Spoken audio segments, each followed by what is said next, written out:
I told you at the beginning of the broadcast that I was going to give you an explanation of how we're going to cover the campaign. And the best way to do that is to give you 10 core beliefs that I hold, because I'm obviously the driver of this coverage, of our election coverage. Unlike the corporate media, which you get orders from people that you don't know, you never see, and the journalists get orders. They're told what to do and say. And that doesn't happen here because it's me, just me. But to be fair, you need to know what I believe and how I'm covering the campaign in the context of those beliefs. Belief number one, I believe America is a noble nation. And I do not believe that any country should be held accountable for past injustice. Every nation on the planet, on Earth, has committed injustice in its past. Look at England. Look at France. Look at Italy. Look at Russia. Look at China. It never ends. Now, the sins that the USA committed, slavery being the most heinous, but the Native American situation, as I write about in Killing Crazy Horse, was disturbing. All right, but you don't hold modern day America accountable for what happened 100 years ago. That tears the fabric of our country apart.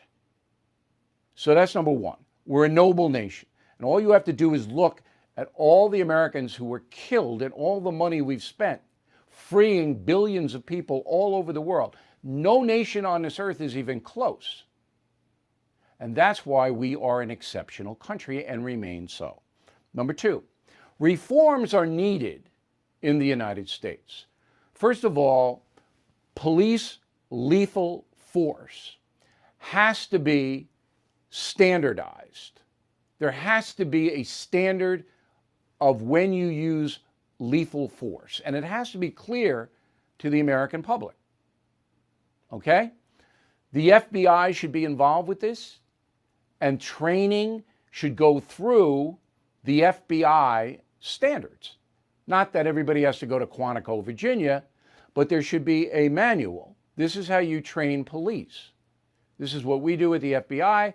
This is what you do locally and state. All right? We need police reform in that context. We also need new drug laws because they're not being enforced. Now, Barack Obama tells us as president that selling heroin is a nonviolent crime. To me, that's insane. Heroin kills people. All right, methamphetamine kills people. It's not a violent crime to sell it. But we need to have this codified. What we're willing to put up with in this country as far as narcotics are concerned. We need to have new voting laws. If you're going to send mail-in ballots to everybody, as many states are doing, you're going to have massive fraud. Massive fraud. It's provable. And we'll give you some examples tomorrow. We need a new abortion law. You cannot be executing fetuses, unborn, whatever description you want to apply, 15 minutes before birth. You can't do it and call yourself a country based on law. So we need a new definition of what is allowed and what isn't. Okay. Third, capitalism is good. It ties into what I said about the United States being a noble nation. Capitalism gives the most people the most opportunity. Why do you think 20 million people have snuck into this country, are here illegally, or were here and went back? Because of capitalism. They can make money here.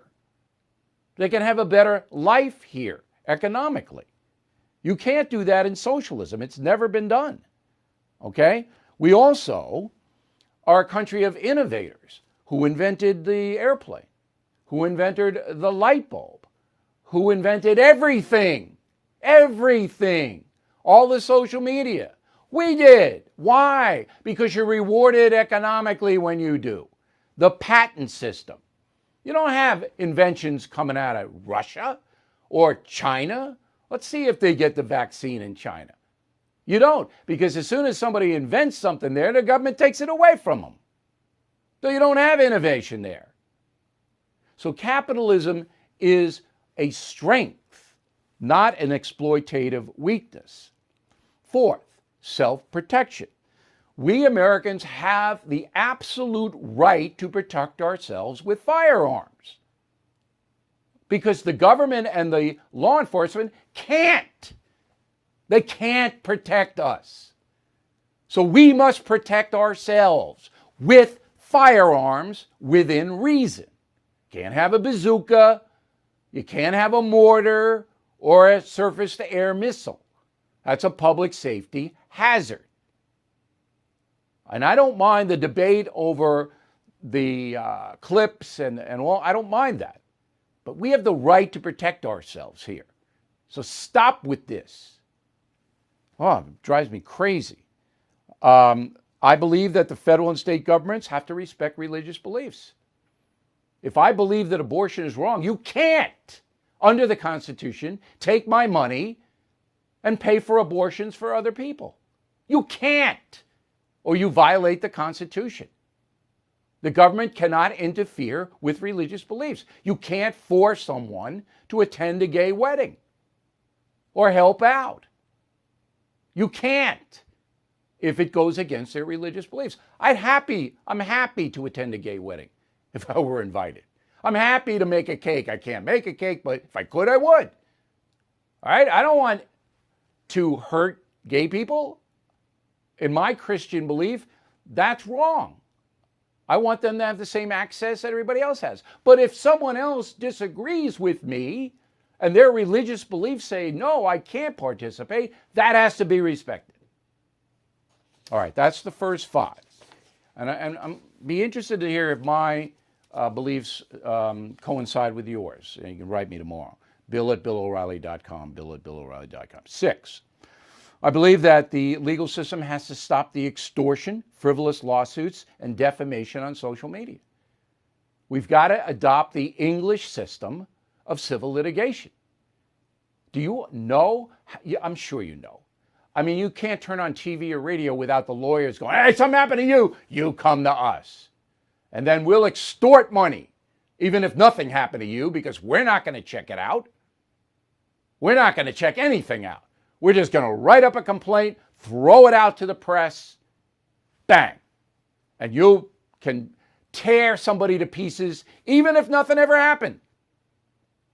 So you go in a court of law, the case thrown out, you don't have to pay the law costs usually, but in England you do. Frivolous lawsuits, you got to pay in England. Defamation on the social media is out of control. These people think they're anonymous and they can say all this garbage about other people, bullying, all of that. The legal system has got to revise itself. I believe that law enforcement and judges have to be protected from lawsuits. That's not contradictory to what I just said. If you are able to sue a police officer, how many police officers are you going to have? None. Because they can't afford to defend it. Judges making a ruling, you sue them. There aren't going to be any judges. Democrats want that. They want people to be able to sue cops. And how are the cops going to pay for the defense? That's how you destroy law enforcement.